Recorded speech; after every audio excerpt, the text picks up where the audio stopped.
right, we're here today with Mauro DeGioia. Yes. Did I get that right? Yeah. Excellent. Got it, We're here at the convention, the Clarinet convention. He's been working on reeds all day. day, and he's taking the time now to show us what I was unable to show you when I made my Reed Geek video. And we're also, you call that a tone stabilizer? Yeah, the sound bow. So Okay. basically, we're stabilizing and channeling lost energy. It's actually stabilizing the bore of the energy through the bore. So we're going to check that out because I've also made a video about that you may have seen. But we've got the inventor here, so let's get it all straight. So we're here in Denver, and how high is it here? Like, is it 17,000 feet? I don't know. Yeah, is it 5 or over 5? Yeah, so it's significantly different than New York City. Yeah, or is it 6? Yeah, it's a lot. It's a lot. So everybody on the video is gonna be like, "You guys should know this. It's exactly." Yeah, I'm using my phone as a camera, so I can't look it up. So I've got my reed that worked great in New York.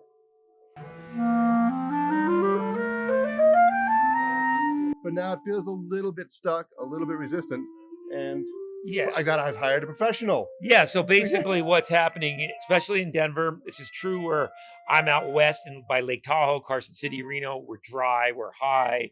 It's winning is basically the reed stops vibrating. So getting some more moisture in the reed always helps, but also getting the reed, the tip to start vibrating more. Right. When you're lower altitudes, you're going to get more vibration happening. And get higher, it's going to get stiffer. You're going to get less tip vibrations. Now we need to open up the reed. Right. And the Reed Geek obviously is the perfect tool for this. We have at the Reed Geek booth, we have the Black Diamond. We have some of our models here that have the handles. Okay, and we have some of our new cool wood Reed Geek cases. This is our combo case. It holds some of our tools with the handles or your bullet or geeklet. You've probably seen that on the internet or any of your regular Black Diamond tools. So in here, I got the bullet and I've got a cool rainbow titanium universal that I'll be using. But any of the tools will be can be used to do what we're going to do now with Jay. So let's get to it. So first thing, as you've seen other videos, is we're going to go ahead and make sure the reed is flat. And we're dealing with a V12 Vandoren 4. So we've got a lot of wood in this reed. This is a fairly stiff reed, thicker tip. So we're going to want to get this to go. First thing you can see is a lot of warpage in here. So I'm just, again, balancing the tool. Can do this with any of the Reed Geeks you choose. Some people now like the handles. Adds a little more mass, a little more weight. Well, are you putting weight on it, or are you just basically letting the weight of the I'm tool? basically weighing the weight of the tool, but this reed, I'm actually pushing just a little bit to get in there, a little bit further, because as the reed starts swelling, the outer areas of the reed is more of the pithier cane. As we get closer to the epidermis area, it gets stiffer. So the more we can get into some of this denser cane, the better. Is there a way that you sort of can tell by sight how much you've taken off, or what you're? No, it's just it's just by feel. You can actually feel as you lap over when the Reed Geek just starts sliding now. Right. See, it's actually very flat, very smooth. You can actually, again, with some of our plaque and gauge sets, if I find a mouthpiece, do we have our mouthpiece here? Oh, it's on your side. Yeah. If you can actually feel, and we have a little plaque and gauge set that some of you have, you can actually put that in, and you can see that it's actually seating right where the facing is. And we have like I said, a plaque where you can actually measure where this is, but just knowing generally where this mouthpiece is and how flat it is, this reed's nice and flat. Okay, so we got the reed flat. Would you like to try it, or you want me to keep working? Keep working. Okay. For now, yeah. So I'm not sure. Is this good, Jay, to hold up right here? Yeah, you can see we have a lot of density up in here through. So what we're going to do is we're going to start to open coming in to define that Christmas tree sort of shape of the reed. The more we come into the reed and kind of open these wings, as you've heard me talk about, and get some vibration happening into the reed, the better this reed's going to vibrate. And on the tool, when you deal with like our Black Diamond, actually we can use this too. This has some nice curves that we can do a little more precise spine adjustments. I will use that in a second. And of course, into our like Universal Classics, little bevels for working some of the back bark. I'm not going to do too much of that. And then all of them have our little pencil eraser radius where you can really work on that balancing. And I can feel it's a little locked up on this side. So I'm going to go ahead and just kind of blend out that side working in from the rails here. And then I might jump over to the black diamond if you have. This is kind of nice because we can now work the contour shape. This actually puts a little more gradual contour shape to the spine. So we can kind of start working, getting a little more energy and flexibility. And finally, because we're at the higher altitude, I'm going to now flatten the nose of this tip a little bit more. If we have a plaque,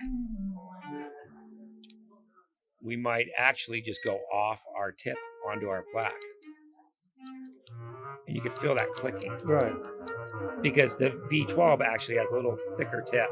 So we're taking this guy, actually just getting the tip vibration. You can use it on the plaque. Once again, as you've seen in other videos, I like working with my hands. So it's just because I'm comfortable with it. So I'm almost using my forefinger here as my own plaque. Okay. Visually, I can feel we're getting a little more flexibility coming in. And I'm just kind of blending into the back here, trying to get. Okay, so this would be kind of a good spot. Okay, let's check it out. Yeah, check it out. So do you play the clarinet and saxophone? Yeah, and bass clarinet and stuff. It must be hard to find time to do it. Yeah, more so now. Right. I played up in the shows in Lake Tahoe and Reno and played gigs, so I know. But again, it's like now you pick your battles of what you're going to practice or when you're practicing. Right. I can get that. Yeah.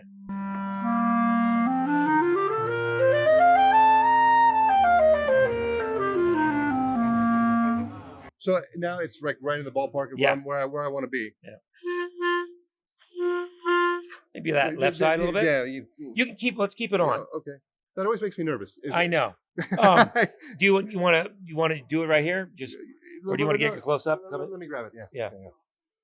So you can almost push on either side and feel. So it was a little locked up. I'm using the tip, right, my pencil eraser, and I'm just working right in from the reel, just on that left wing a little bit in here. Okay.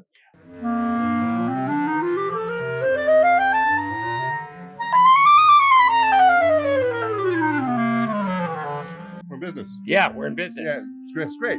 So let's take a look at these. Okay. Yeah. Yeah. So just to kind of recap, you watched me move a lot of cane. The reason is because we're at altitude. He's using a 4V12. I knew we had a lot of cane in there to remove. Before we move on, could you show us the correct way to put a stroke to do this? Because sure, I don't think I did it quite exactly right in my video. I certainly didn't do it as competently as you. Well, the back I'm cool with, but in terms of trying to, I guess my question is trying to, like we were talking about yesterday, trying to move it so that you're not creating any sort of dips. Yeah. Right. And because my tendency was always to twist. Okay. Bit, yeah. So we're using much more of a plane scrape. So when I'm working, and this would be true even when you're using a knife in the work, I'm actually pushing the reed back, and I'm actually pushing this towards it. And I'm actually touching that towards it. And the blade is not twisting at all. Exactly. Right, okay. Exactly. So that's the magic of the Reed Geek, because they're perfectly true edges, and how we form the edge and how precise the edge is. You can almost just scrape back and forth and get it off. And so when I'm using the pencil eraser, I'm just kind of blending circa, and then I go back and forth over my strokes, but then working backwards, almost lifting up the fibers. If you were, in a sense, shaving up, we're now blending that work. So if there is any sort of change or imperfections between the zones, you're actually blending it. And that's what that radius area is good for. If you do have a geek without the radius, just doing it even with the flat edges, not gouging in, will give the same aspect. Yeah. Okay, so now let's try the clang. Yes. All right, give that a little toot again. Yep. We'll kind of keep the moisture happening in the reed.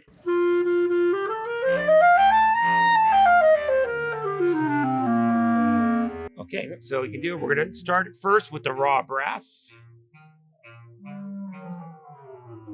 And we have still some remnant playing here in the hall. It's kind of our Jeopardy. Yeah. Music. It's a lot less than it was earlier in the day. Okay. So now this is actually resting on the mouthpiece. Yeah, on the mouthpiece.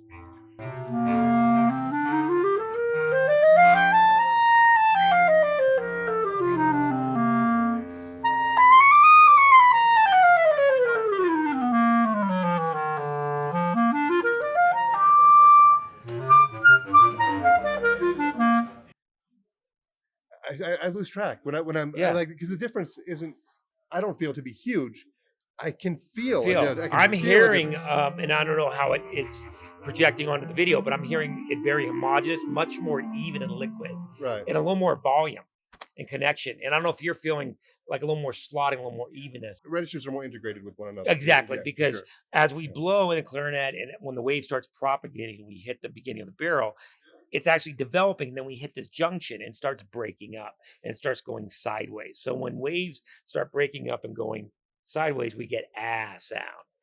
When tubes are together in like maybe one whole tube, you're gonna have more So when you blow on a clarinet and just go, you're getting like this So we're always trying to focus the sound. So the more we can now get the energy to stay in here and then resonate the whole tube, the more liquid the sound is going to be. Right. The other thing is what happens when you contain energy, you got to release it. So this is actually taking the energy it's getting from it and it's actually pushing it out forward. Right. So you get a sense of more volume.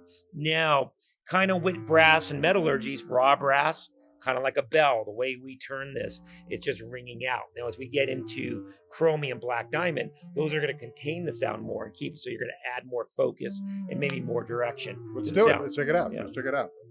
Let's actually pop right to a gold. Okay. So we're going from raw brass to a 24 karat gold over silver plate. So very similar to other things we know, that are gold plated, we get a different sound. But the behavior of what's happening to the bore is going to be the same. Right. Okay. Yeah.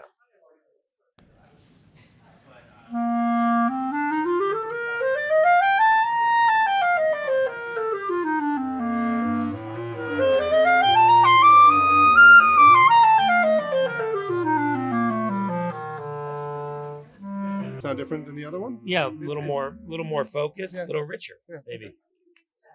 And now let's move.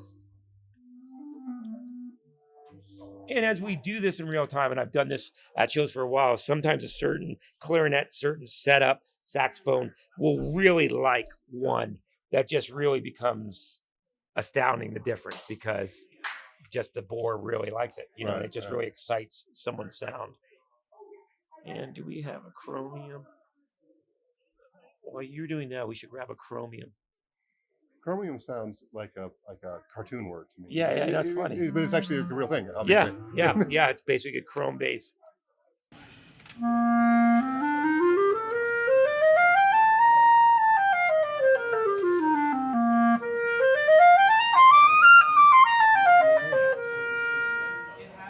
Now that's the black diamond, and I hear a fairly big difference on the focus of that. When this has, to me, it sounds a little bit brighter and a little bit more ringy. Yeah. And so then Piggy on the side is going to get us a chromium regular stem if we have it. Let's go back to a silver plate, which generally will maybe give you the most highs, that most sort of silver clarity. But let's see on Jay's setup.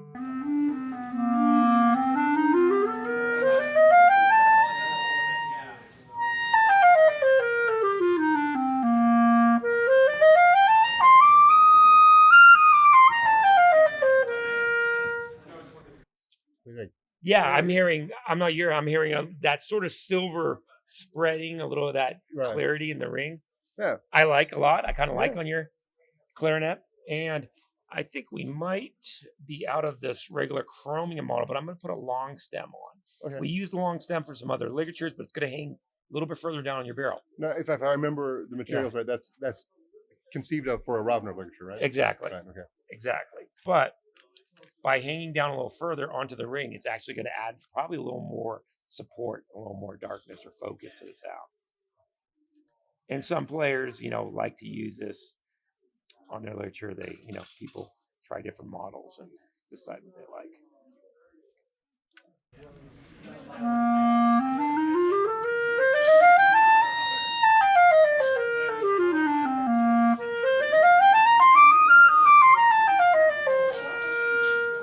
Did at some point in our conversation you call this a tone stabilizer? Yeah. It's doing that. Yeah. In my experience of playing it. And the range is becoming much more homogeneous. It's getting much more even than kind of having different EQs that are coming out. And then last but not least, we're going to go ahead and take it off and just try it without it. Yeah. You must have been twisting screws all day. Yeah. Yeah. And working on reeds.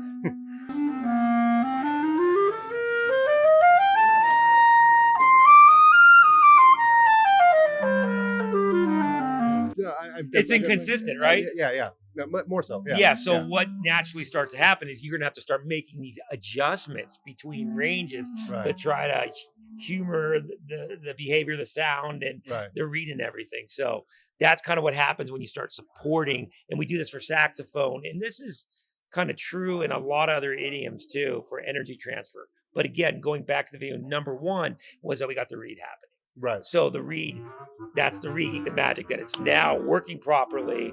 And then from there, we can start adding the flavor of adding some of this other stability that works well together. So I'm so glad you took the time Yeah. to do this, because this was definitely and understandably much more direct than the videos I made about this already. Oh, So well, I appreciate it. Yeah. It's a pleasure to actually meet you in person. Oh, it's a This pleasure to has meet you, been- Jay. It's been a fun time. Jay at Clarinet Ninja. Yes, sir. All right. The Thank you very ninja much. meets the geek. All right.